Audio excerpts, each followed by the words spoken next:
doesn't have enough money, she says.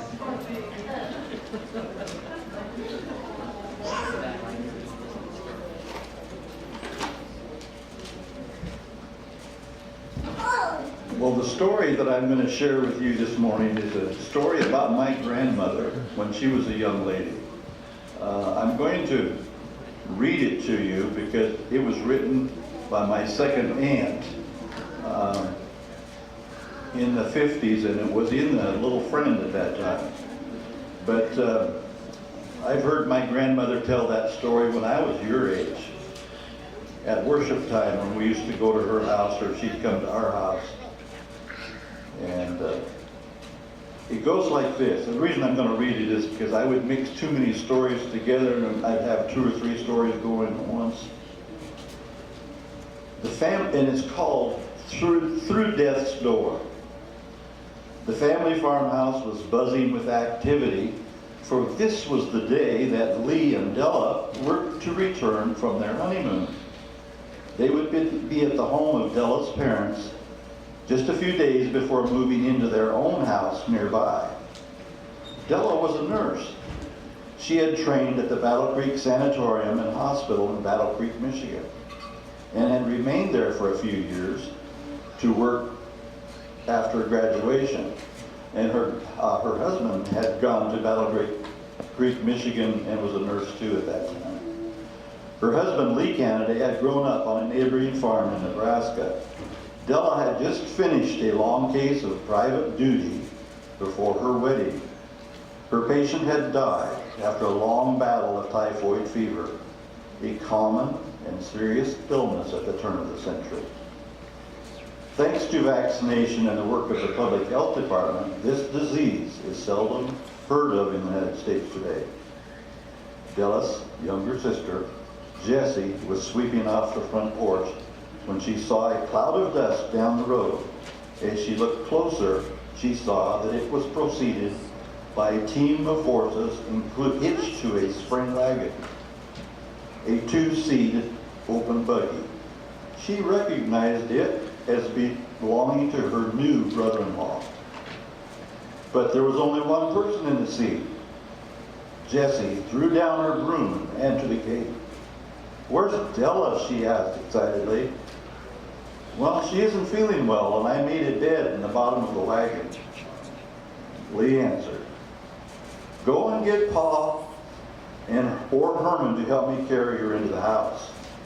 Jessie was off in a flash and brought her brother Herman. Ma Fish had the covers turned back in Della's own bed and helped her slip between clean, cool sheets, which felt refreshing on Della's feverish body. Her auburn hair lay loosely about her face on a pillow, and her freckles stood out plainly against that flushed skin on her face. As soon as she had rested a few minutes, she called for her father and mother to come into her bedside. Lee was standing beside her.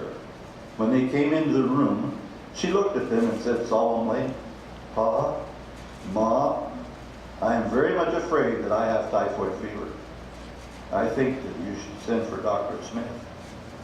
When the doctor arrived, he confirmed Della's suspicions. It was typhoid fever.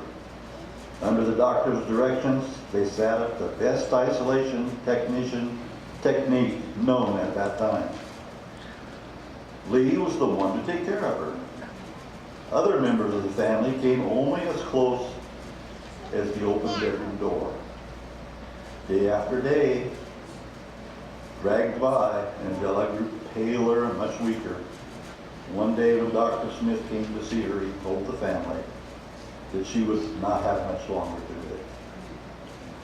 Della, experienced in the care of typhoid patients, was well aware of her condition. For many years, the Fish family had observed morning and evening worship. The family gathered together for prayer and Bible study at these worship periods. Their faith in God was very real and practical. Each morning and evening, the family had not failed to ask God to heal her if it was His will. Della had often prayed for the healing of her sick patients. While she lay on her own bed of sickness, she could not forget the great healer who helped so many while here upon this earth. After Dr. Smith's visit, each member of the family took turns coming to the doorway for a few moments. She nodded her head in recognition, but was too weak to speak to them. After the last one came by, she lay looking out the window, watching the sunset. As she gazed at the lovely pink and gold sky, she whispered a prayer to the one she knew so well. Her prayer was short and simple. "O God, forgive all my sins, and if it is thy will, heal me." Amen. Then, suddenly, and Della never tired of recounting the moment, the whole room was filled with light, and at the foot of her bed stood a beautiful, glorious being. In a soft, musical voice, he spoke to her and said, "Daughter, your sins are forgiven, and you are made whole." As soon as the words were spoken, he vanished. Sooner her husband came back into the room, his eyes red from weeping.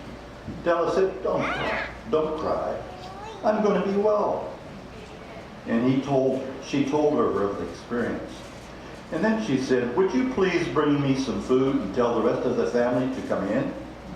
Della sat up in bed, ate a hearty meal while the family looked on. The next day she was up and dressed, free from her fever and weakness, a living miracle. Amen. And I want you kids to always remember, no matter what it is, you don't have to give a big long prayer. Just talk to Jesus. He will listen to you. He may not send an angel for you to look at and see.